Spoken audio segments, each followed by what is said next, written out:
Sorga yang lebarnya saja seluas langit dan bumi itu ada 4 lajur ke arah sorga. Bukan pintu, kalau pintu sorga 8, tapi arah ke sorga itu ada satu lajur. Sementara ke neraka jahanam yang ada 7 pintu itu ada 4 jalur ke sana. Ada jalur timur, barat, utara, selatan itu. Yang melalui jalur ke surga yang neraka yang 4 jalur, lajur. 4 arah. Kalau lajur itu kan satu jalan tapi ada lajur-lajur gitu ya. Ini jalur, kalau jalur yang jalur ya. Ada lajur di jalur. 4 jalur, timur, barat, selatan, utara.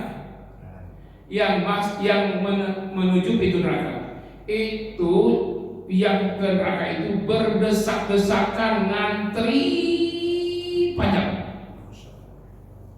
Jalurnya lebar, tapi antrian yang panjang, semua manusia itu antusias berdesak-desakan.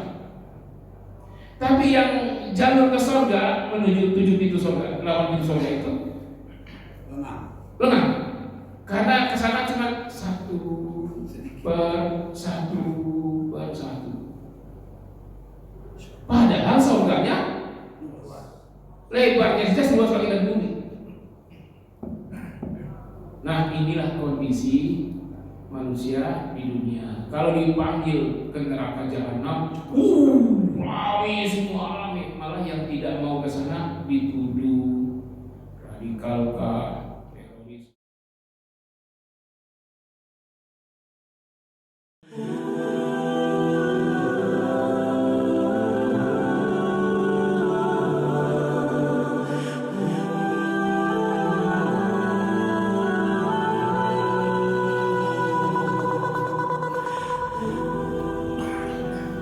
Assalamualaikum warahmatullahi wabarakatuh. Alhamdulillah, nahmaduhu wa nasta'inuhu wa nastaghfiruhu wa nastahdihi wa natubu ilayh wa na'udzu billahi min shururi anfusina wa min sayyiati a'malina. May yahdihillahu fala mudilla lahu wa may yudlilhu fala hadiya lahu. Asyhadu an la ilaha illallah wahdahu la syarika lahu wa asyhadu anna Muhammadan 'abduhu wa rasuluhu, amma ba'd. Qala Allah Ta'ala fi kitabihil karim, a'udzu billahi minasyaitonir rajim. Bismillahirrahmanirrahim. Al-hajju ashhurun ma'lumat, faman farada fihinna al-hajja fala rafatha wala fusuqa wala jidala fil hajj. Wa ma taf'alu min khairin ya'lamhu Allah, wa tazawwadu fa inna khairaz zadi taqwa wattaqun ya ulil albab. Wa qala an-nabiy sallallahu alaihi wasallam, khudhu anni manasikakum. Sadaqallahu azim wa sadaqan nabiyyul karim. Bapak Ibu hadirin hadirat jemaah salat subuh, alhamdulillah kita diberi Allah nikmat sampai hari ini masih bisa silaturahim berjumpa di akhir bulan Syawal 1445 Hijriah. Ya, masih Syawal ya. Saya kira kalau masih Syawal belum mulai pengajian. Atau sudah mulai, karena yang dihitung bulan Mei-nya. Jadi April itu memang di mana-mana belum mulai. Nah, Mei baru mulai, walaupun Mei masih Syawal. Kan puasanya 1 bulan, mestinya kan 1 bulan pula liburnya. Alhamdulillah ya, kita masih sehat walafiat. Saya pun mengucapkan taqabbalallahu minna wa minkum taqabbalan karim. Kullu amin fa antum bi khairin. Yang mohon maaf lahir batin, semoga hari ini akan meningkat karena Syawal artinya meningkat ya aktivitas amal ibadahnya. Salawat dan salam semoga selalu terlimpah dan tercurah buat junjungan kekasih alam semesta, yaitu baginda tercinta Nabi Muhammad sallallahu alaihi wasallam. Bismillahirrahmanirrahim. Sekalian ini pengajian saya juga pamit karena saya akan berangkat pada tanggal 15 ya, kloter pertama untuk haji tahun ini, insyaallah. Doanya biar lancar, nanti selamat sampai kembali lagi dengan hajjal mabrurah wa umratan maqbulah. Ya, mudah-mudahan ya, Jadi kalau diperkenankan selama saya haji, untuk kajian kita saya kirim pada S2 jurusan hadis. Insyaallah bisa berkhidmat untuk ilmunya. Kalau nanti kebetulan keluar juga, jadi nanti pulang sekitar seminggu di Jakarta, nanti 2 minggu di Sumatera, baru balik lagi di Jakarta, baru balik lagi ke Mesir. Nah, kalau memang pas kebetulan lagi dakwah di Sumatera, ya mungkin padahal salah seorang dari Ustadz di Pondok Pesantren. Mohon izin. Jemaah rahimakumullah, beramal itu tidak dibatasi karena waktu, ya. Nah, Ramadan kita beramalnya antusias, non-stop, bahkan tiap malam kita sedikit tidur dengan memperbanyak amal, dengan sholat qiyamul lail, membaca Al-Quran. Ya, itu selesai Ramadan mestinya tidak berhenti, teruskan. Apalagi Syawal maknanya adalah sangat meningkat, bukan hanya meningkat ya. Kalau Syawal bahwa itu tasydid, itu hanya sangat meningkat. Jadi makna nama bulan dalam tahun Hijriah itu dalam maknanya. Ya. Ya, sekarang pertanyaannya, apa yang meningkat di bulan Syawal dari kondisi Ramadan? Apa yang bertambah dan apa yang meningkat? Yang paling terlihat yang meningkat itu adalah berat badan. Kalau Ramadan kita mengurangi makan, setelah itu Syawal ini memperbanyak, itu dari hari pertama sudah opor ayam, oper lagi, sate, oper lagi. Nah, akhirnya oper berat badan. Tidak hanya berat badan, semestinya amaliyah tetap meningkat walaupun kualitasnya yang diharapkan. Kalau kuantitasnya ya juga diharapkan.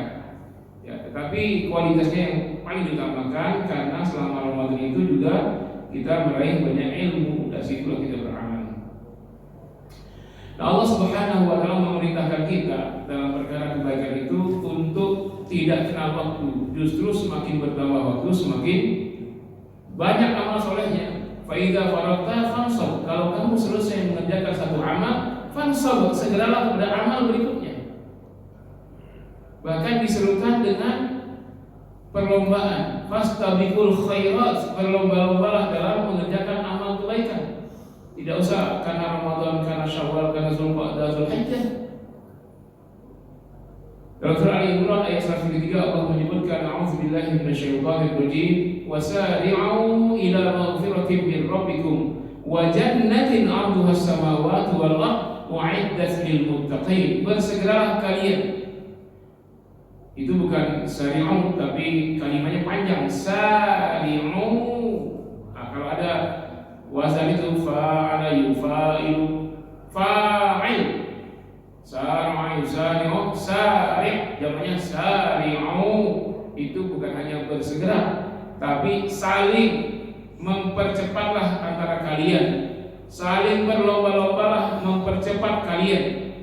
Jangan menunda-nunda, jangan membuang-buang waktu, bersegeralah. Tak usah menunggu kesempatan lain, kesempatan hanya itu saja. Tapi gak disebut bersegera apa, berlomba apa, gak disebut ya. Langsung disebut ila maghfiratin min rabbikum. Jadi objeknya gak disebut. Sari'u itu ada subjek predikat. Objeknya gak disebut. Tak langsung saja disebut rewardnya. Apa rewardnya? Ila maghfiratin min rabbikum. Berlomba-lombalah kalian, bersegeralah kalian dalam rangka satu, dapat hadiah ampunan dari Tuhan kalian. Dua, wa jannatin, dapat hadiah surga. Arduhas samawati wal ardh, yang surga itu lebarnya seluas langit dan bumi. Kalau terjemah mungkin seluas langit dan bumi. Arad itu lebar, bukan luas. Lebarnya saja surga itu seluas langit dan bumi. Nah, kalau luas panjang kali lebar. Nah, ini disebut lebarnya surga saja seluas langit dan bumi. u'iddat lil muttaqin, spesial hanya untuk orang yang bertakwa. Nah, ada pertanyaan, disuruh apa? Disuruh bersegera dalam rangka apa? Objeknya disebut. Berlomba-lomba kalian menjadi juara satu, yang hadiahnya satu maghfiratin min rabbikum, ampunan Tuhan kalian. Dua, wa jannatin, dan segera masuk surga secepat-cepatnya. Nah, ditanya apa objeknya kalau begitu? Objeknya adalah kullul a'mal, seluruh amal baik. Jadi wasari'u, berlomba-lombalah kalian, bersegera kalian, mempercepat, jangan menunda-nunda untuk melakukan amal-amal baik. Amal-amal baik itu nanti goalnya adalah meraih ampunan Allah dan meraih surga. Jadi amal baik itu, apa saja amal baik itu akan mendatangkan ampunan Allah, bahkan menyebabkan dosa-dosa diampuni. Karena itu kata Nabi, wa atbi'is sayyi'ata hasanata tamhuha. Segeralah ikuti, kalau ada satu keburukan, segera laksanakan kebaikan. Kebaikan itu akan menghapus keburukan. Nah, kita sudah melihat keburukan apa? Segera beramal soleh. Amal soleh itu akan menyebabkan gugurnya dosa amal buruk yang sebelumnya kita kerjakan. Tapi bukan berarti ayo kita kerjakan keburukan lalu kebaikan. Enggak, berusahalah menjauhi keburukan sejauh-jauhnya. Tapi karena kita dhaif, lemah, tak sengaja melakukan keburukan, maka setelah itu langsung kerjakan kebaikan. Kebaikan yang dikerjakan itu akan menghapus dosa keburukan sebelumnya. Tapi syaratnya keburukan tadi bukan hablum minan nas. Keburukannya terkait hablum minallah, Allah langsung ampuni. Tapi kalau keburukan yang terkait hablum minan nas, tidak ada ampunan kecuali kita telah saling ridho, saling memaafkan, atau yang kita sakiti telah mengikhlaskan dan mengakadkan bila kita sudah memaafkan. Nah, baru selesai itu. Jadi kalau bikin dosa jangan sama manusia, Pak. Susah minta ampunnya. Allah tidak akan ampuni sebelum orang yang kita sakiti memaafkan. Ya, kalau terpaksa juga bikin dosa ya nggak usah, nggak usah juga. Tapi kalau ada dosa terkait hablum minallah, maka secepat itu Allah ampuni asal kita istighfar dan ikuti dengan amal baik. Allah mengampun. Tapi manusia kadang-kadang susah memaafkan. Bahkan dendam itu diwariskan kepada anaknya, cucunya, cicitnya. 7 turunan pendendam semua, itu iblis. Allah sendiri Maha Pemaaf. Nah, karena itulah momen Idul Fitri kita silaturahim, saling memaafkan. Itu bukan bid'ah. Tradisi itu tradisi baik. Karena dalam hukum Islam itu ada 8, Pak. Yang disepakati 4: Al-Quran, As-Sunnah, Ijma'us Sahabah, dan Qiyas. Ada hukum Islam yang lain, istisar, kemudian uruf itu tradisi. Syaratnya tradisi bisa jadi sumber hukum kalau tidak bertentangan dengan Al-Quran dan Sunnah. Nah, sekarang memaafkan bertentangan dengan Sunnah, minta maaf, memaafkan. Nah, karena tidak bertentangan, dia boleh diamalkan, jangan dibikin bid'ah. Jadi kalau kita lebaran, kita kunjungan, silaturahim, maafin aku ya juga, mohon maaf lahir batin. Walaupun kadang-kadang tradisi cuma karena di mulut, dia nggak diikuti di hati, akhirnya di hati ya. Setelah itu tidak ada lagi apa-apa, jangan diingat masa lalu, kesalahan orang, lupakan, tidak ada lagi dendam. Nah, itu sunnah bahkan. Ya, kenapa? Kalau kita memaafkan orang, maka Allah akan ampuni dosa kita. Jadi Allah lebih dahulu sebelum kita. Kita baru ingin memaafkan orang, Allah sudah maafkan dosa kita. Nah, ini merespon beberapa orang mengatakan bahwa bid'ah itu menjadi bid'ah itu kalau antum bikin spesial. Saya tidak akan maafkan orang kecuali hari raya. Nah, itu baru bid'ah. Tapi kalau antum maafkan orang, mau hari raya, mau hari Senin, mau hari Jumat, mau hari Minggu, pokoknya maafin orang, itu tidak bid'ah, itu sunnah. Ya. Nah, jadi kata Allah, segeralah mengerjakan amal apa saja yang amal itu akan mendatangkan ampunan dari Tuhan kalian dan mempercepat kalian jannatin, masuk surga, arduhas samawati wal ard, yang lebarnya saja surga itu seluas langit dan bumi. Loh, kalau begitu besarnya surga harusnya juga melebihi langit bumi. Langit saja itu betapa luasnya, Pak. Bumi ini hanya satu anggota langit. Langit ada berapa lapis? 7 itu bukan di atas 6, bukan di bawah 8. Saking banyaknya, itu bahasa Arab ya, 7 itu ya. Sab'a samawatin tibaqa, bukan 7 lapis langit, tapi kata Allah sab'a samawat, 7 langit, tibaqa, berlapis-lapis. Orang bilang 7 lapis langit, Al-Quran sebut 7 langit berlapis-lapis, bukan 7 lapis langit. Sab'a samawat, 7 langit, tibaqa, berlapis-lapis. Artinya tak terhingga jumlah langit. Tanya saja tuh ahli fisika, tanya ahli NASA, berapa lapis langit? Wah, nggak terhingga. Sedangkan yang terjangkau oleh ahli fisika sekarang itu hanya langit dunia itu. Yang paling ceteknya, yang paling dekatnya, itu pun belum semuanya bisa terdeteksi. 95% langit dunia ini masih misterius, saking luasnya. Ini belum menjangkau semua langit dunia, belum langit-langit setelah itu, langit sampai Sidratul Muntaha. Betapa luasnya itu. Nabi menyebutkan perbandingan langit. Nah, sekarang ada istilahnya kursiyullah, wasi'a kursiyus samawat wal ard. Ada langit, ada kursiyullah. Mana yang lebih luas? Langit apa kursiyullah? Kursiyullah. Bagaimana perbandingannya? Cincin di padang pasir yang luas, atau setetes air di tengah samudra yang luas. Nah, cincin itu langit, padang pasir yang luas itu kursiyullah.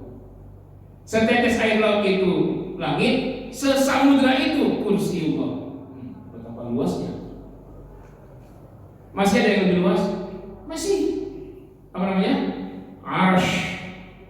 Antara kursiyullah dan arsh Allah, lebih luas arsh Allah.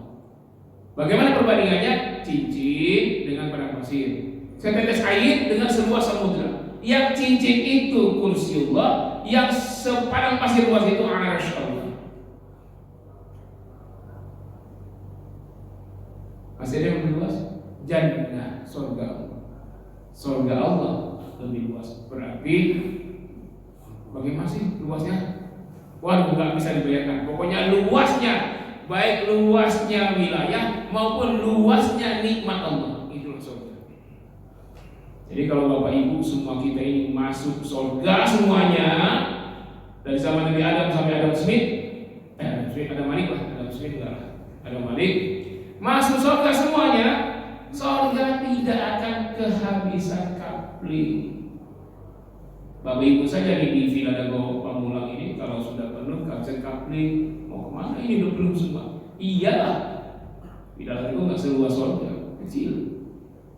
Jangan khawatir ya, kalau nanti Bapak Ibu semuanya, kakek nenek moyangnya sampai cucu cicitnya masuk surga semuanya, tidak akan kehilangan kehabisan kapling, saking luasnya surga.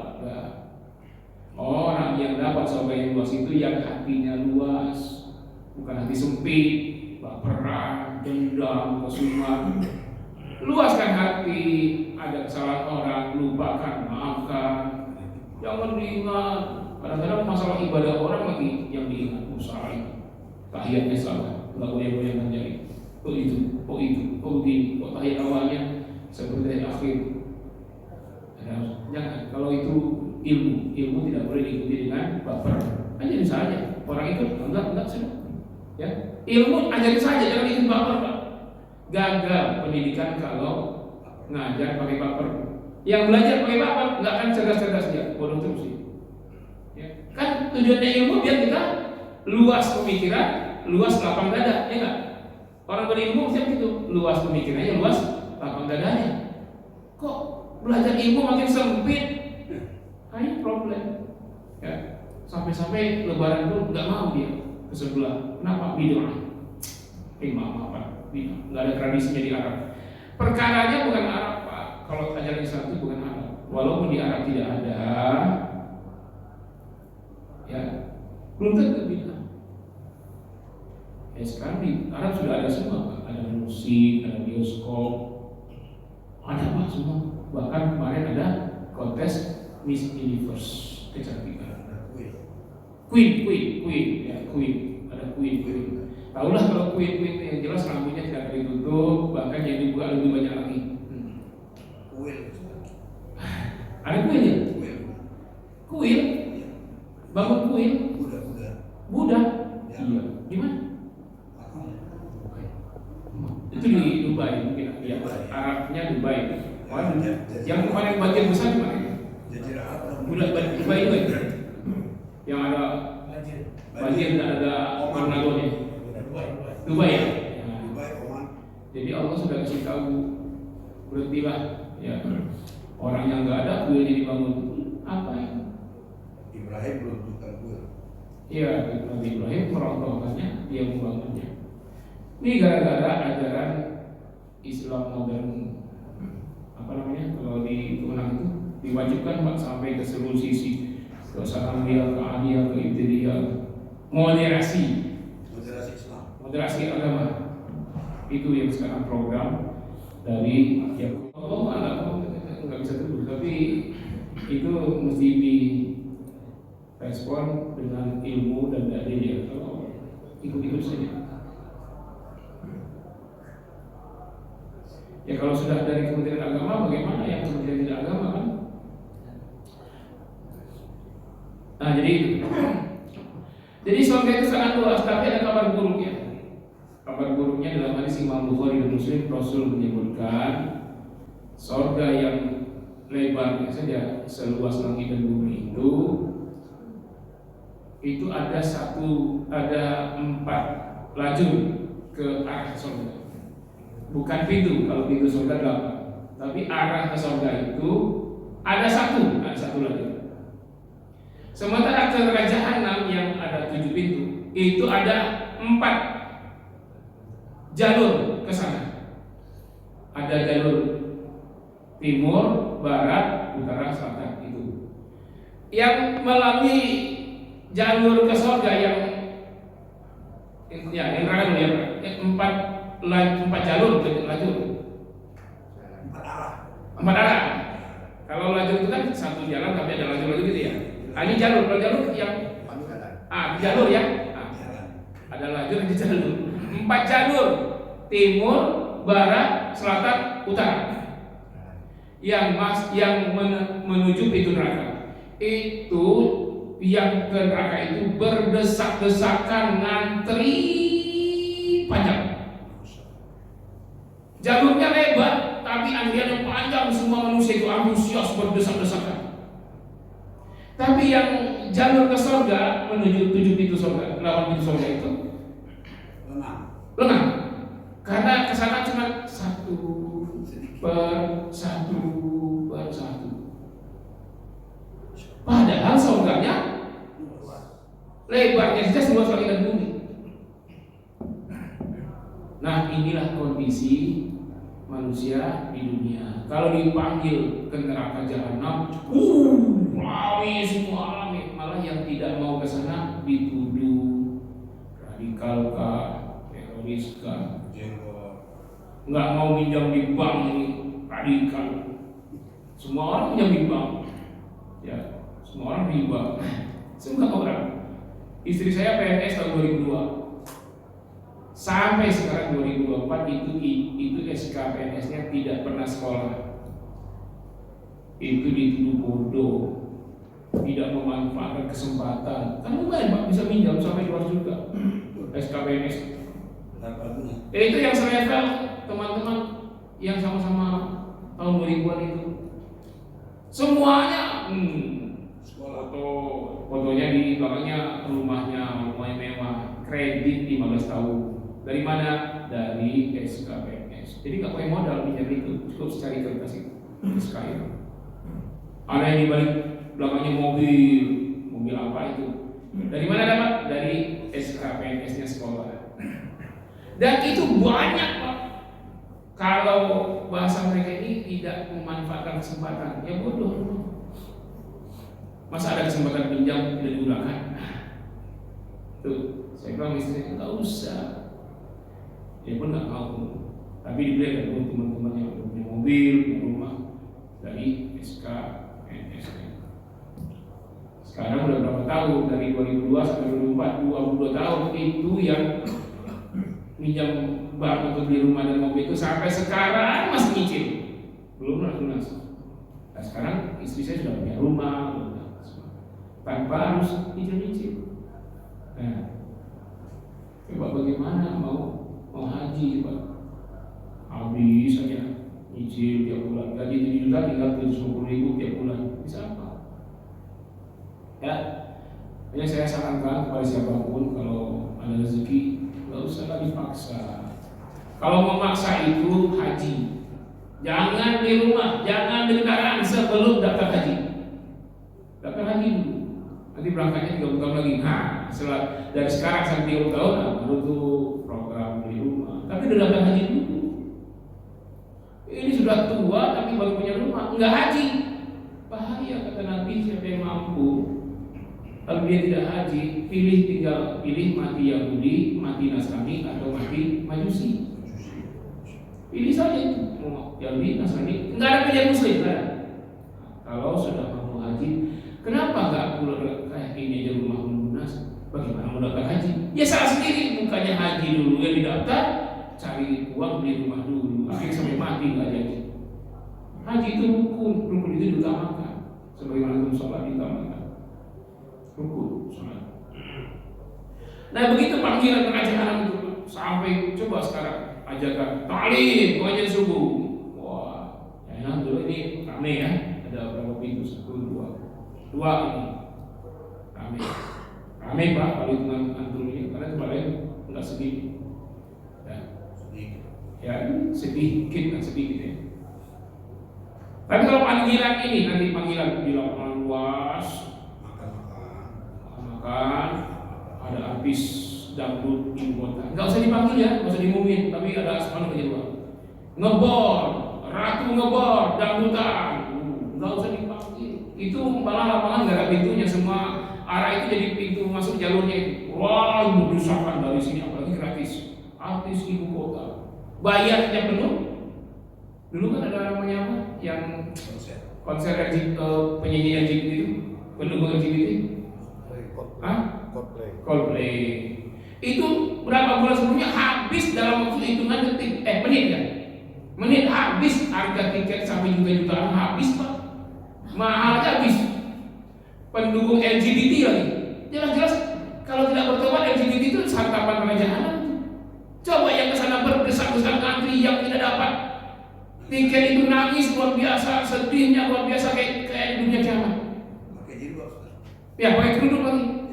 Itu pakai bendera warna-warni gitu ya, penyanyinya itu pendukung pencinta sepiteng, ya, pencinta sepiteng, itu nangis dalam tiketnya. Ajakan itu bayarnya mahal, berdesakan ngantri, bahkan 4 bulan sebelumnya udah habis tiket. Ayo ada pengajian di Masjid Jabal Ar-Rahmah.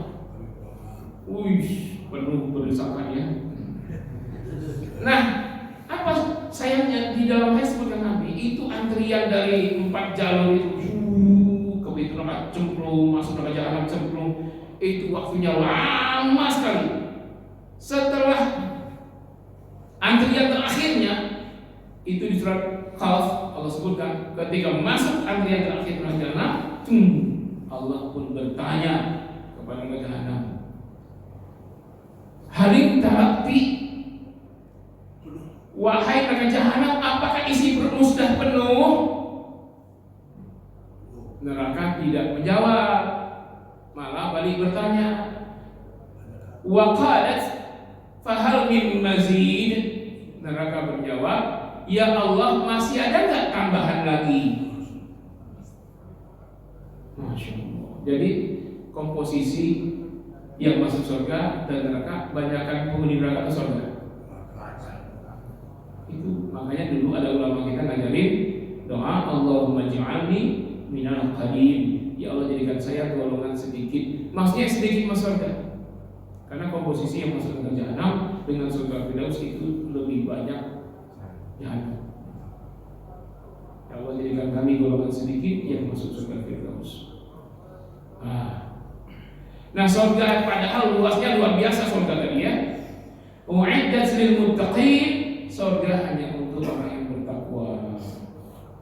Takwa itu tazkiratun lidukhulil jannah, tiket masuk surga.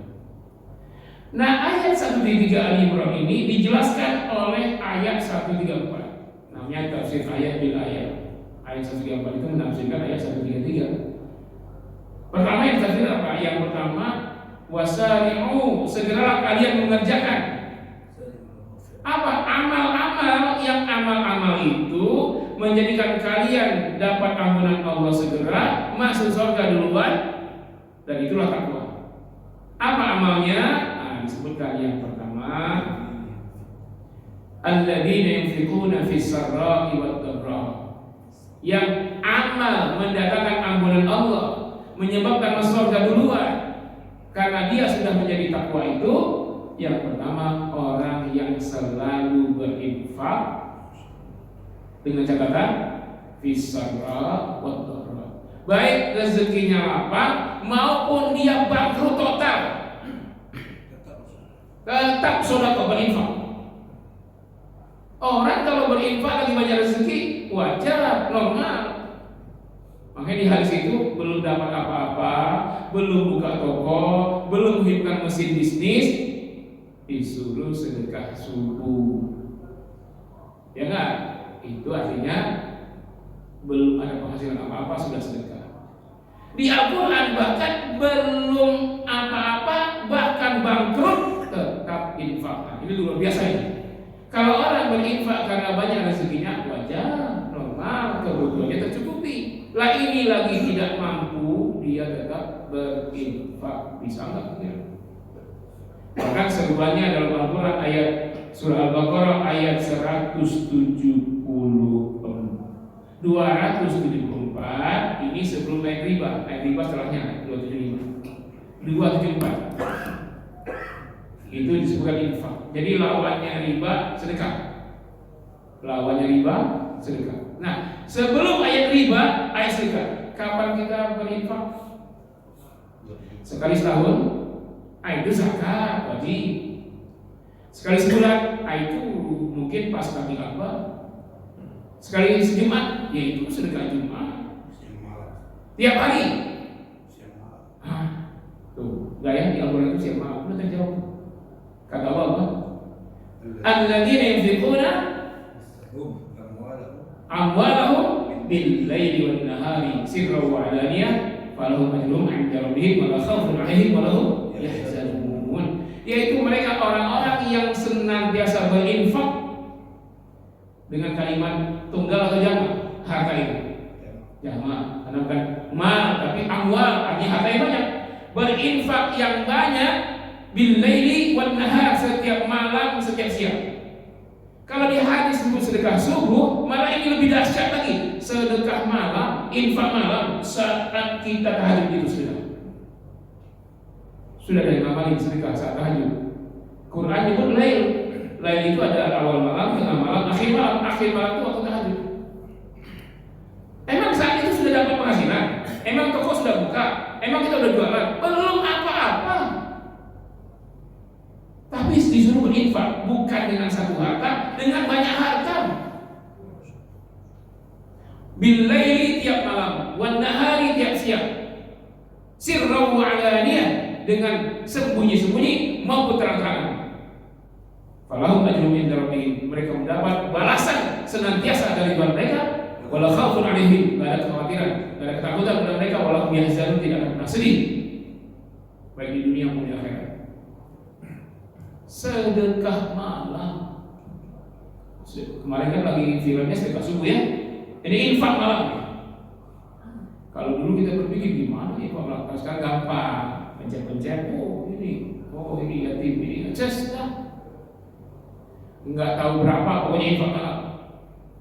entah 100.000, entah 10.000, entah cuma 100 rupiah, pokoknya sesuai dengan kondisi. Nah itu yang disebut alladzina yunfiquna fis sarra'i wad dharra, berinfak baik dia lapang maupun sempit. Dia yang akan dapat ampunan Allah, dia akan segera ke surga. Duluan dia ke surga. Segera berampunan Allah, akan segera masuk surga. Jadi infak itu menyebabkan ampunan Allah.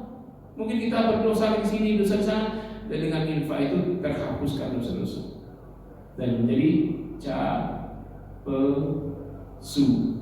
calon penghuni surga. Capesu. Ada lagi bawahnya capena, calon penghuni neraka.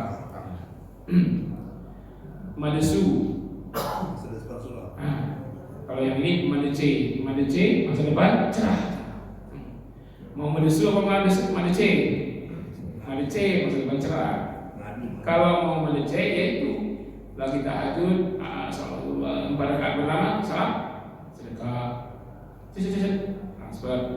Berapa kemampuannya? 1.000 rupiah? Nggak apa-apa, 1.000 rupiah. Susahnya apa coba? Wah, sedekahnya 1.000, biar administrasinya 2.500.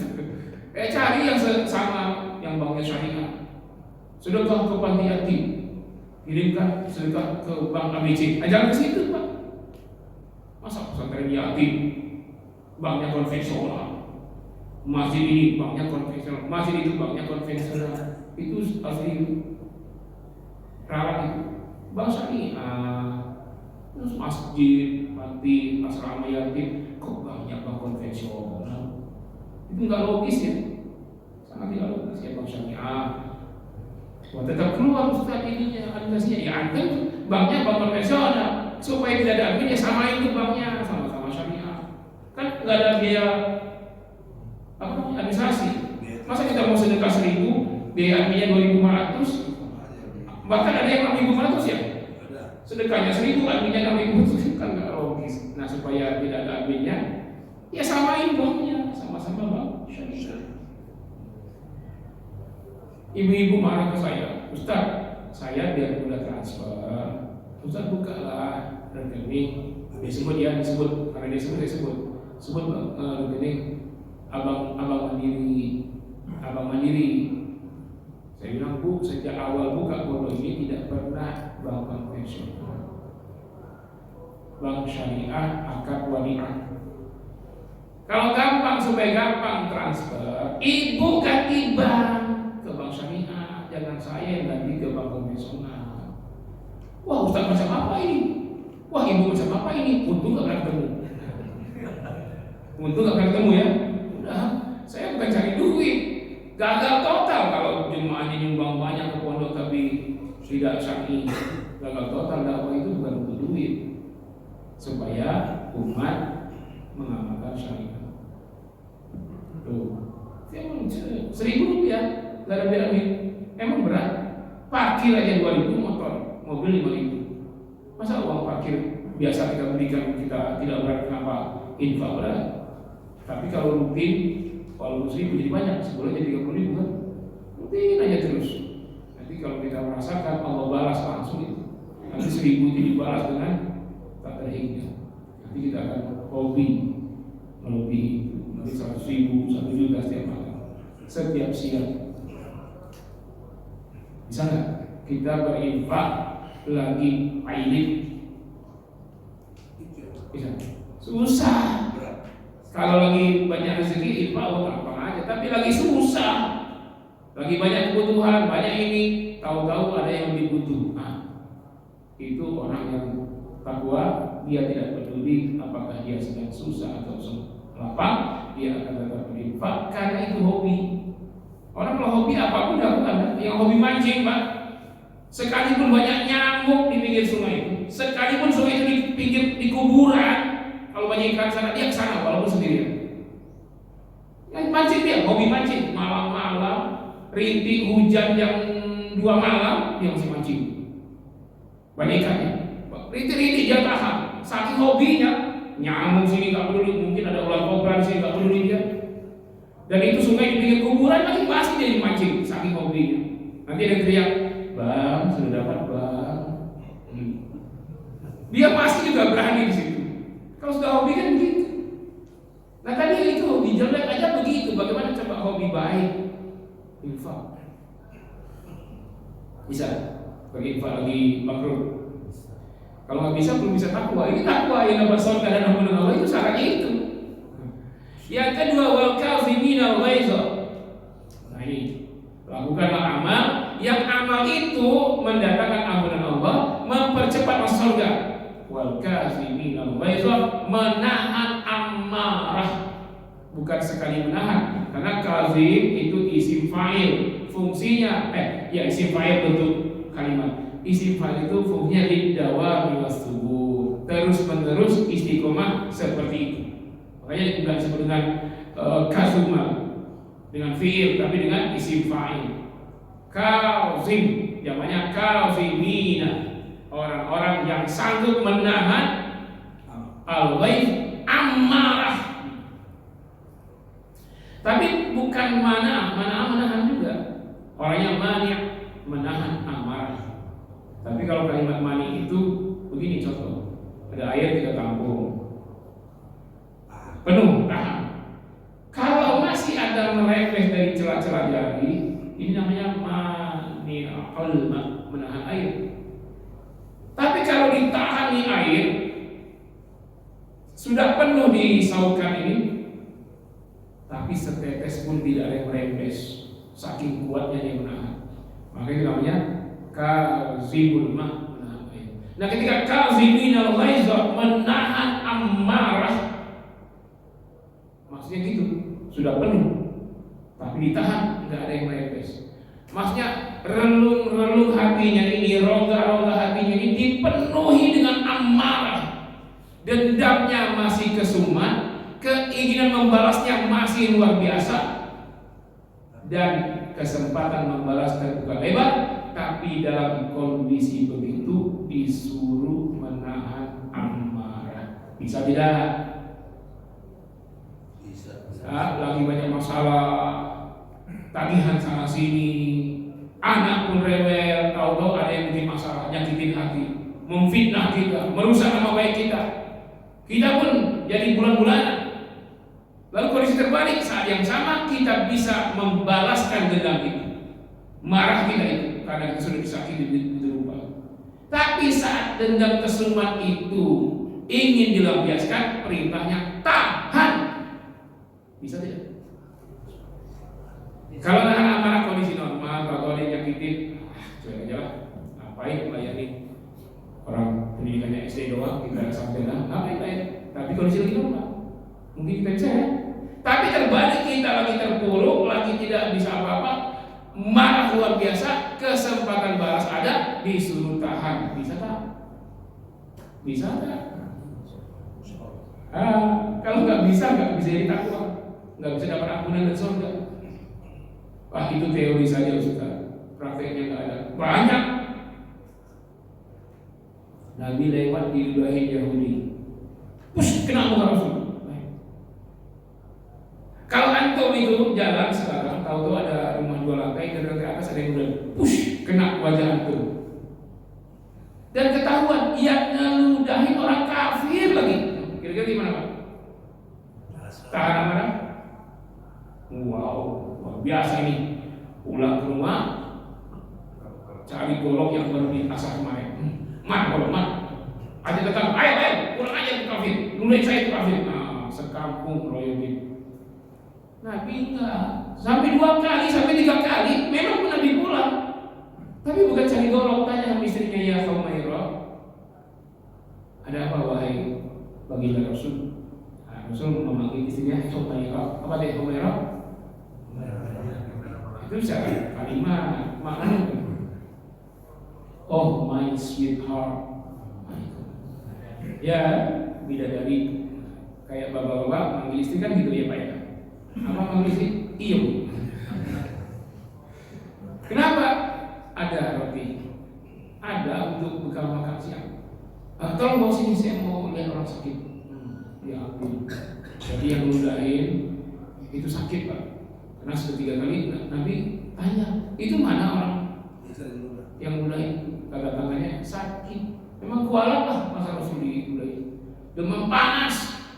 Nabi ambil roti, datang. Orang yang sakit tahu itu Nabi datang, semakin menggigil dia. Waduh, matilah saya. Pasti kepala saya dipancung. Inilah hari terakhir saya. Udah pasrah aja dia. Masuk Rasulullah semakin gemetar dia. Nggak usah takut, nggak usah takut. Tenang saja dengan kalimat lembut. Rasul menenangkannya. Lalu memberinya makanan. Ini makanlah, kamu sakit gak sempat masak. Minumlah. Nabi pun mendoakan sembuh, bukan mendoakan masuk surga. Nggak boleh doain masuk surga ya. Doain sembuh boleh ya. Doain sembuh boleh Pak. Doain masuk surga nggak boleh. Doain ampuni dosa nggak boleh. Tapi segera sembuh ya Allah. Boleh. Jadi bedakan tuh mana yang boleh mana enggak. Itu kalau moderasi beragama boleh semua. Karena dikatakan begitu. Nah, doa Nabi sembuhlah orang itu. Dia langsung takjub, ya Muhammad, sesaat sebelum ini engkaulah manusia yang paling aku benci sedunia.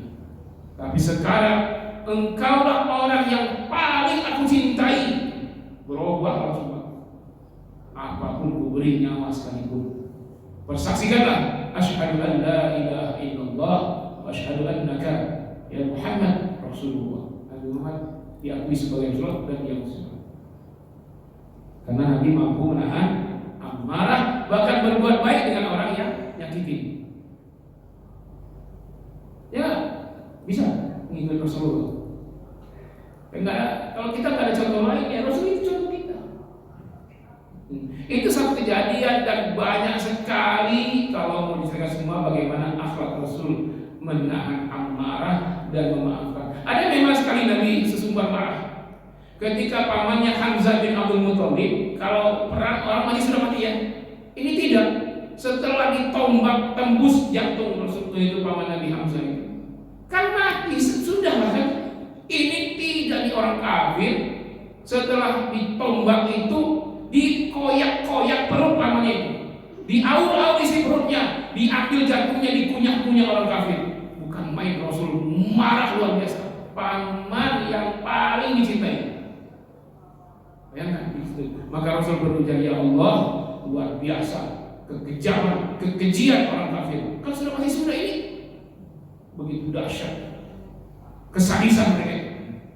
Maka Nabi berujar, ya Allah, kalau terjadi perang berikutnya dan umat Islam memenangkan, akan aku balas seperti itu dengan 30 pimpinan kafir. Turun ayat surat An-Nahl ayat 126. 16. Apa bunyinya? A'udzubillahi minasyaitonir rajim. Wa in a'tabtum fa'aqibu bimithli ma uqibtum bih wa la in sabartum lahu khairul lisabirin. Jika kamu ingin membalas orang yang menyakitimu, balaslah. Disuruh balas, Pak. Tapi S dan K berlaku. Syarat dan ketentuan berlaku apa? Bimithli ma uqibtum bih. Balasannya mesti sama persis dengan kamu disakiti, jangan lebih. Kalau satu balas 30 lebih. Boleh balas. Nanti tokonya paling tinggi panglimanya, cincang-cincang lagi.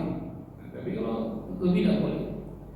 Jadi kita ini disalurkan, dendam itu boleh disalurkan, tapi ada syarat dan ketentuan. Ini jangan dipotong nanti. Syarat dendam boleh disalurkan, putus ceramah saya. Nanti nyebar lagi. Harus full ya. Nah, YouTube-nya full.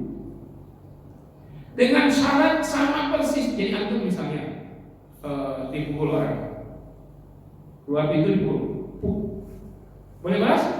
Boleh. Sekali dengan kesempatan harus sama. Jangan orang pukul kita balik, ada boleh lebih itu namanya. Atau pelan juga tapi 2 kali, nah itu nggak boleh. Jadi syarat membalas harus sama persis dengan disakiti. Bisa nggak?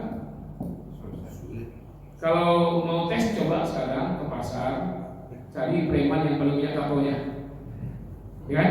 Antum pukul kepalanya, copot giginya 1, lagi copot 1. Kira-kira si preman balas kamu dengan copot 1 juga? Apa lebih dari itu? Habis gigi antum belum berhenti dia.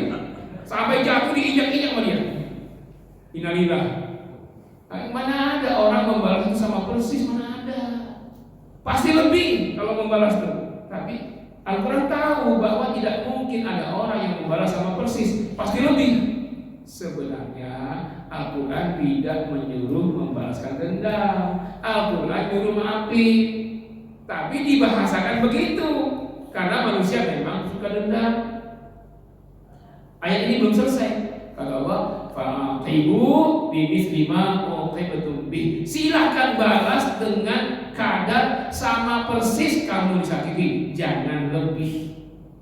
Ternyata nggak ada yang bisa membalas dengan sama persis. Maka Al-Quran kasih alternatif terbaik. Walain sabartum, dan tetapi jika kamu memilih bersabar, lahu khairul lissabirin, itulah yang terbaik bagi orang yang bersabar. Apa dia? Kaziminal ghaiza, tahan amarah. Tapi jangan cuma tahan. Ada kalimat berikutnya di ayat 134 Ali Imran itu. Setelah wal kaziminal ghaiza wal 'afina 'anil nas. Setelah kamu tahan, kamu maafkan kesalahannya, lupakan. Jangan diingat-ingat. Kalau antum tahan amarah, tahan dendam, tapi salah orang tidak dimaafkan, bisa kena stres ini. Ya, ditahan amarah tapi nggak dimaafin tuh orang, stres. Nanti disakitin lagi, tahan lagi, tapi nggak dimaafin salah orang. S2 jadinya stroke. Setelah itu disakitin lagi, tahan lagi, nggak dimaafkan. S3 stop, stres, stroke, stop. Innalillah. Ya kan? Tahan amarah, ya Allah, dia hamba juga, aku maafkan, maafkan. Karena Allah juga memaafkan. Doa kita kan ketika Allahumma innaka afuwwun tuhibbul afwa fa'fu anna. Ya Allah, Engkau Maha Pemaaf, mencintai kemaafan. Allah mencintai tuhibbul afwa, Engkau mencintai kemaafan. Fa'fu anna, ya Allah, maafkan dosa-dosa kami. Maka kalau kita maafkan orang sebelum dia minta maaf, Allah ampuni dosa-dosa kita sebelum kita minta ampun. Nggak sadar kalau dosa kita udah habis. Dari mana ya Allah? Tadi belum istighfar, tapi sudah diampuni semua. Ya kan, kamu maafin sekiramu. Kamu maafin orang, Allah ampuni dosa. Nah, segeralah setelah memaafkan. Wallahu yuhibbul muhsinin, dan Allah mencintai orang yang berihsan. Berbuat ihsan. Ihsan itu kebaikan di atas kebaikan, adil di atas adil. Itulah ihsan. Kalau kebaikan, khair, hasanat. Tapi ihsan itu di atas hasanat, di atas khair. Apa itu? Air tuba dibalas air susu. Orang yang nyakitin disantunin, orang yang nyakitin disayangin. Bisa nggak gitu? Bukan main itu. Khalid bin Walid memporak-porandakan kaum muslimin sampai banyak yang syahid, 70 orang kaum muslimin saat perang Uhud. Kerjaan Khalid bin Walid itu. Tapi setelah dia masuk Islam, dimuliakan oleh Islam, bahkan jadi panglima. Nggak ada dendam. Ini sudah masuk Islam. Bukan main itu yang lomba. Paman Nabi namanya Wahsy, latihannya berbulan-bulan itu supaya tepat ke jantung lombanya itu. Dimaafkan Rasul ketika dia masuk Islam. Ya, dimaafkan. Padahal Nabi luar biasa sedihnya ketika paman jadi tombak. Nabi lihat dengan mata kepala, dirobek-robek badannya diambil, isi perutnya diaur-aur, dimakan jantungnya, dikunyah-kunyah orang kafir. Sakit betul rasanya Rasul, tapi si penombak itu dimaafkan Nabi. Sama kita orang kafir bunuh anak kita. Kalau dia masuk Islam, gimana? Masih ingat dengan salahnya? Kalau kita susah lupa ya, Nabi sudah melupakan, Nabi memaafkan. Bahkan ketika setelah kejadian itu umat Islam menang, banyak tawanan perang orang kafir, maka ada prosedurnya, dibebaskan lagi. Caranya gimana? Pertukaran tawanan. Setelah pertukaran tawanan masih saldo umat Islam, banyak tawanan kafir masih banyak. Gimana caranya? Ditanya satu persatu, kamu punya harta nggak di kampung kamu untuk membayar dirimu supaya dibebaskan. Ada. Nah, yang ada masih bayar. Uangnya masuk APBN, bukan korupsi, masuk APBN. Nanti masih sama juga karena banyak dalam perang. Nah, ini kalian ada dana untuk nebus? Nggak ada. Negara pun nebus enggak. Nah, kamu punya keahlian apa? Coba ajarin kaum muslimin. Ajarin 10 sahabat sampai bisa baca tulis, yang ajarin bebas. 10 tapi 10. Secepatnya dia ajarin. Karena ingin bebas. Nah, jadi kalau kita tangkap itu Israel atau Amerika, kamu ditebus enggak? Kamu kayak apa? Bikin bom nuklir. Ajarin nih, insinyur kaum muslimin bikin bom nuklir sampai semua orang bisa bikin bom apa bebasnya. Enggak ada yang dipancung langsung. Nah, terakhirnya apa? Masih sisa juga, nggak bisa apa-apa, miskin pula, nggak ditebus, nggak bertukaran, nggak bisa apa-apa. Ternyata di antara masyarakat itu ada yang orang bodoh-bodoh itu bilang nggak tahu apa-apa. Ya udah, kata Nabi idhabu fa'atumut tulaqa. Pergilah kalian aku bebaskan. Nggak ada yang tangkap masuk penjara disiksa-siksa, nggak ada. Tawanan perang ini Pak, bukan orang biasa, tawanan perang. Disentuh aja dalam rangka menyakiti nggak ada. Bahkan dikasih makan minum sebagaimana makan minumnya kaum muslimin. Tawanan perang. Prosedur dijalankan, pertukaran tawanan, masih banyak saldonya, tebus dirinya, masih banyak saldonya, ajarin kaum muslimin, masih banyak saldonya. Ya ternyata ada orang yang miskin, yang bodoh, ikut perang nggak apa-apa, nggak bisa, bukan pertukaran nggak ada, tebusan nggak ada, semua nggak ada. Ya udahlah. Idhabu fa'atumut tulaqa. Pergilah kalian bebas. Tapi dengan perjanjian tidak akan lagi ikut pasukan perang memari kaum muslimin. Itu rata-rata masih Islam Pak. Enggak dipaksa itu. Dia kan enggak ditebus, enggak ada pertukaran kan lama. Sementara penjaranya itu di Masjid Nabawi itulah, diikat di tiang-tiang masjid tawanan perang itu.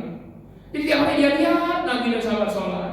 Dilihat bagaimana hebatnya ibadah Islam. Dia lihat bagaimana rukuk dan sujud, bagaimana persaudaraan kaum muslimin di naungan di bawah bimbingan Rasulullah. Takjub. Jangankan dibebaskan, sebelum dibebaskan pun sudah banyak yang masuk Islam. Karena dia tonton bagaimana ibadah kaum muslimin, bagaimana hebatnya kaum muslimin saling mencintai. Nah, tapi setelah bebas itu mayoritas, walaupun tidak semua, mayoritas masuk Islam, tapi dia balik ke Mekah. Nah di Mekah jadi dai-dainya mendakwah Islam. Begitulah akhlaknya. Wallahu yuhibbul muhsinin, dan Allah mencintai orang yang berihsan. Jadi orang yang paling menyakiti ditahan amarah, dimaafkan, dikasihi, ihsan kepadanya. Nah, kira-kira bisa kita beramal seperti itu? Kalau belum bisa takwa, tidak mendapat ampunan dan surga. Di saatnya itu ternyata ke surga itu di dalam ayat ini stressingnya kepada hablum minan nas. Ingat, infak saat susah, menahan amarah, memaafkan, berbuat ihsan, itu semuanya hablum minan nas. Makanya Mas kalian perhatikanlah perkara hablum minan nas ini. Jangan dianggap sepele. Yang penting saya tiap hari tahajud, duha, puasa sedekah, itu bagus semua. Baca Quran, bagus, zikir yang banyak, bagus. Tapi menjadi percuma kalau kita ribut terus dengan tetangga. Padahal dia muslim, non-muslim pun kita nggak boleh ikut, apalagi muslim. Kadang-kadang bukan tetangga rumah, satu masjid, satu saf, beda doang. Beda, satu benderanya matahari, yang satu bintang 9. Kok bisa nggak teguran? Padahal soalnya bersampingan. Gak suka saya pakai kunut segala. Gak suka saya, gak ada kunutnya. Gimana? Beragama pakai suka tidak suka. Kita berhujah, berdalil, beragama, beramal. Lalu ada perbedaan, tetap suka, tetap cinta. Itu perbedaan ada. Jangankan dengan yang sholat subuh tidak kunut, jangankan dengan sholat subuh kunut, dengan yang tidak sholat subuh aja kita tidak boleh benci. Yang kita lagi sholat tadi dia masih tidur, boleh benci kita? Enggak boleh benci. Tapi dakwahin dia, jangan tinggalkan sholat. Kita dakwahin bukan dalam rangka benci. dalam rangka sayang, takut kalau nggak sholat nanti ancamannya akan jahanam. Bukan dalam rangka benci. Jadi jangankan dengan yang sholat begini-begini atau yang begini-begini atau begini yang tidak begini. Yang tidak sholat pun kita jangan benci. Jangan kita sholat, yang kafir pun tetangga jangan benci. Apalagi yang sholat satu saf lagi. Masa tidak tegur? Ini di sini nggak ada. Di belahan planet lain ada. Ya, tuh ibu sekalian, pentingnya ukhuwah sampai menentukan kita dapat ampunan atau dapat surga. Lihatlah dari awalnya ayat 134 itu seluruhnya hablum minallah, hablum minannas, baru nanti ayat 135-nya hablum minallah. Tapi itu masih jelaskan. Tidak habis. Silakan kalau tadi jawab. Alhamdulillah tidak ada pertanyaan, tidak ada. Ya, jadi terkait dengan paman Hamzah, Rasul membahas 30 kali, ternyata dibolehkan 1 kali. Berarti bukan dibolehkan. Bukan, sorry ya, mungkin apa istilahnya?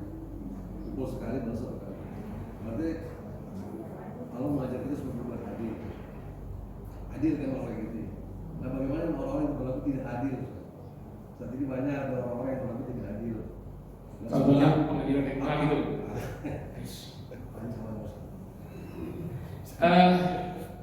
Karena standarnya nggak jelas. Sekarang kita bilang adil itu gimana standarnya? Adil kita sekarang adil menurut catatan keputusan hasil kesimpulan otak manusia. Otak manusia macam-macam. Curang kata kita itu hasil ukuran standar manusia. Mau kita bilang apa? Boros. Coba yang mau nuntut tidak adil ini curang, pengadilan ini curang, kita mau katakan adil itu mana dasarnya?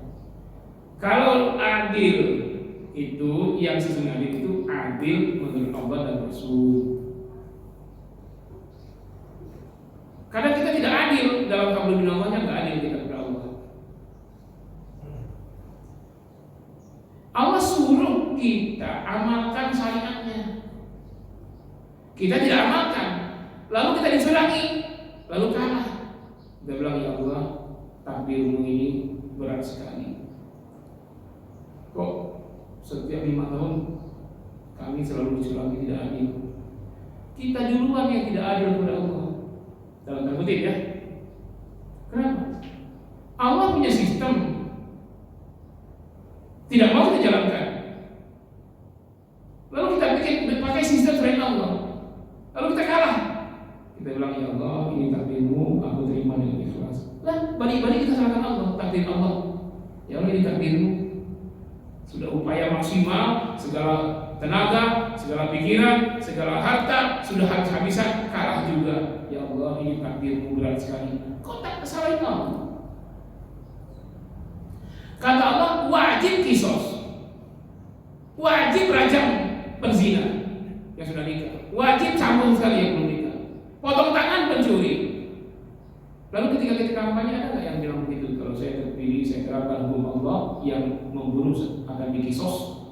Ada nggak calon-calon pemimpin kita, baik pilkada, pilpres, pileg, pil DPR ada? Kan sudah nggak ada yang berapa? Mestinya pas kampanye, ya Allah, sekalian kalau saya terpilih, saya akan terapkan karena banyaknya pembunuh. Kemarin ada yang dicincang-cincang masuk koper Pak di Bekasi. Tahu-tahu ada lagi yang begitu di Bali. Bahkan ada yang bunuh entah istrinya apa kekasihnya itu. Setelah dicincang di sayap, dijual dagingnya, digabungin dengan sapi. Daging orang digabungin dengan sapi. Kalau jadi bakso mereka nggak ada yang tahu. Dan begitu parahnya pembunuhan sekarang, masih juga menolak kisos. Saya tanya cap, pres cap, gub cap wali kota itu, ada nggak yang kampanyenya ingin terapkan kisos, yang menggunakan sistem Allah? Nggak ada. Dia pakai cara lain, lalu dia kalah. Dia bilang, ya Allah, ini takdirmu. Bagaimana coba? Dia berdoa, ya Allah, menangkan pemimpin kami, ya Allah, menangkan. Tapi sistem Allah nggak pernah diperjuangkan. Dia pakai sistem lain. Itu baru kisos, belum lagi korupsi. Orang korupsi sekarang 15 tahun, nanti revisi, dapat ini, lebaran dapat ini, cuma 3 tahun bebas. Ada orang orang maling saja potong tangan, itu koruptor. Orang maling itu orang miskin mencuri harta orang kaya. Kalau koruptor sudah kaya maling harta rakyat. Kalau orang maling dipotong tangannya, koruptor apa hukumnya? Dipotong tangan dan kaki secara sila. Tangan kanan, kaki kiri. Kalau nggak mau itu, tangan kiri, kaki kanan. Nggak dibunuh koruptor. Koruptor nggak masuk penjara seumur hidup, nggak dihukum mati, dibebaskan setelah potong tangan dan kaki secara sila. Ada yang memperjuangkan itu? Calon pemimpin, calon gubernur, perda syariah ada. Nah setelah kalah merasa dicurangi. Kita sudah curang kepada Allah, tidak mau menerapkan hukum Allah. Orang berzina di mana-mana, istri yang selingkuh, suami yang selingkuh, itu mestinya dirajam. Itu pengkhianat kepada Allah, pengkhianat pada istrinya. Sebebas-bebasnya, semakin kaya, semakin bos, banyak sekretaris yang hamil oleh bosnya. Enggak diterapkan hukum rajam penzina. Bagaimana kita menyalahkan Allah sementara kita tidak perjuangkan sistem Allah? Kita perjuangkan sistem Allah, lalu kita kalah, ya baru kita bilang, ya Allah ini curang, ini tidak adil. Kita merasa dicurangi, kita merasa tidak adil. Iya mungkin secara aturan yang dibuat manusia. Ketika aturan dibuat manusia, kita patuh. Sepakat kita, kebenaran adalah suara terbanyak, kita patuh. Tapi aturan Allah kita nggak patuh. Mana yang mesti kita patuhi, Allah atau manusia? Nah, jadi saya tanya orang banyak yang soal ini. Saya bilang berhenti, nggak usah demo lagi. Panas-panas, habis dana, donaturnya udah habis banyak, rugi, mendingan sedekah. Ya, hajikan marbot, umrohan marbot. Habis-habisnya sudah, masih juga berpas. Nanti kalau dia bikin demo tandingan, bentrok Pak, kira-kira polisi berpihak kepada pendemo yang mana? Nanti kena gas air mata, kena peluru karet. Ya, berpikir sekarang ke depan, bagaimana generasi setelah kita yang akan memperjuangkannya, masukkan mereka training, didik dengan syariah di pesantren yang istiqomah, tegakkan syariah, menjauhi riba. Kita ingin melawan mereka, tapi kita masih menyembah urusan kata Allah yang masih riba itu sekecil apapun. Fa'ilam taf'alu, kalau kamu tak tinggalkan sisa riba, karena kalimat sebelumnya ya alladzina amanu taqullaha wa dharu ma baqiya min riba in kuntum mu'minin. Hai orang beriman, takut hanya kepada Allah, tinggalkan renyah-renyah riba. Antum ada gorengan, nah ada apa renyahnya, itu pun jangan dimakan, tinggalkan. Kalau di bank istilahnya apa? Dapat hadiah, kalender dari bank atau dapat payung, itu renyah-renyah riba, tinggalkan, jangan terima kalau bank masih itu. Sekecil apapun, in kuntum mu'minin, jika kalian mengaku beriman. Fa'il lam taf'alu, jika kalian tidak tinggalkan sisa riba itu, fa'dzanu biharbin minallahi wa rasuli, umumkan perang kepada Allah dan Rasul. Bagaimana kita meminta tolong kepada Allah, kondisi kita sedang perang kepada Allah. Ini dulu, Al-Quran dulu. Jangan nyalahin orang aja. Kalau mereka sudah kafir, mereka sudah tidak percaya Al-Quran, ya kita berharap mereka untuk berbuat adil, yang kita susah. Kita dulu berbuat adil kepada Allah, yaitu terapkan syariatnya. Apa ruginya Pak? Coba siapa yang takut dengan syariat Allah? Pencuri potong tangan, koruptor potong kaki silam, penzina dirajam, pemabuk dicambuk, lagi pembunuh dikisos. Yang takut dengan syariat siapa? Ya pembunuh. Yang takut siapa? Koruptor, perampok. Yang takut dengan syariat siapa? Penzina. Yang takut siapa? Pencuri. Yang takut siapa? Pembunuh. Lah kita bukan pembunuh, kita bukan penzina, kita bukan maling. Kenapa takut? Nah kalau ada yang takut dengan syariat itu berarti dia pelakunya. Makanya kalau kita berharap DPR terapkan pencuri potong tangan dengan undang-undang formal, tidak mungkin. Kalau mereka sepakati pencuri potong tangan dan kaki sanksi koruptor, mereka tetapkan hukumnya hari ini, besok buntung semua. Nah kita masih berharap tuh dengan suara terbanyak dari mereka. Nah, lah perkaranya ketika mau jadi DPR juga mereka suap, bayar serangan pajak. Ini saya terus terang itu yang jual rumah ke saya. Tapi saya nggak ada duit beli. Kenapa? Ongkos untuk serangan pajak. Dari mana? Partai Islam juga. Calegnya. Ternyata nggak terpilih juga, rumah udah terjual. Gimana? Nah, ini ya. Jadi kalau ada yang aku tidak adil dicurangi, sudahlah. Ya. Kalau kita bergeraknya memang di jalan Allah, kalau kita berjuang nggak apa-apa, teruskan perjuangan, mati sekali itu nggak apa-apa, fisabilillah. Nah sekarang kalau kita mati demo di jalan siapa? Di jalan caleg. Jadi bukan fisabilillah, fisabilillah caleg. Nah, mendingan kita ke Gaza, sambut itu rudal Israel, mati caleg kita. Ya kan, lawan tapi jangan bunuh diri. Nah, pergilah ke Gaza sana. Tahu-tahu ada tentara Israel, kita nggak apa-apa, cuma ada celurit, ya udah. Yang dipakai oleh begal itu kita bawa sana. Nggak pernah itu kalau Israel di begal itu takutan juga dia Pak. Cara begal di Indonesia kencang-kencang. Lagi di motor, cus, robek itu, buyar itu usus orang itu di begal sama begal. Coba si begal itu ke Israel. Tahu-tahu ada tentara Israel di begal, buyar itu ususnya, ketakutan Israel Pak. Dengan begal-begal itu kan begal itu kalau usah diapa-apain, tangkap langsung kirim ke Gaza. Coba kamu begal itu tentara kamu mati syahid. Nah, daripada dia mati di proyek masa, kena balok, kena pentungan, mendingan dibakar dengan bensin, mendingan ke Israel sana. Ya, begal itu tentara Israel bagi ngapain lumayan, dapat granat, dapat apa, dapat senjata. Iya kan? Nah ini ya, jadi memang berat. Pertama yang paling berat itu adalah ghazul fikri, perang pemikiran. Pemikiran apa? Menyadarkan umat Islam sendiri. Yang kayak saya ini kalau begini di radikal, keras. Nah kita hanya baca ayat Allah.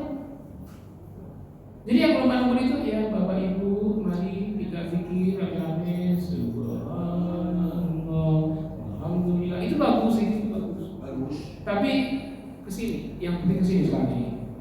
Kita bagaimana mencari solusi atas masalah, tapi yang digunakan ayat dan hadis itu kan bukan pendapat manusia.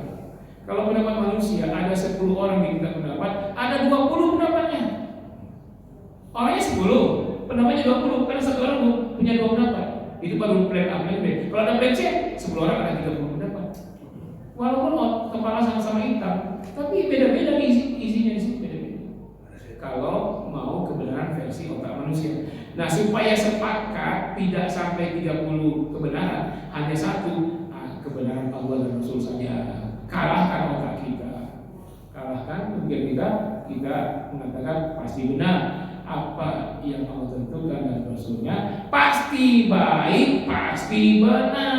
Kalau di manusia belum tentu benar, belum tentu baik kalau otak manusia. Tapi kalau Al-Quran, hadis sahih pasti baik, pasti benar. Otak kita belum tentu. Nah, itu jawabannya. Terima kasih. Demikianlah waktu sudah sekian. Khawatir saya kalau mengajarkan dia. Mohon maaf yang sebesarnya. Terima kasih. Dan sekalian saya mohon maaf, mohon pamit, mohon izin kalau selama ini banyak kata-kata yang salah.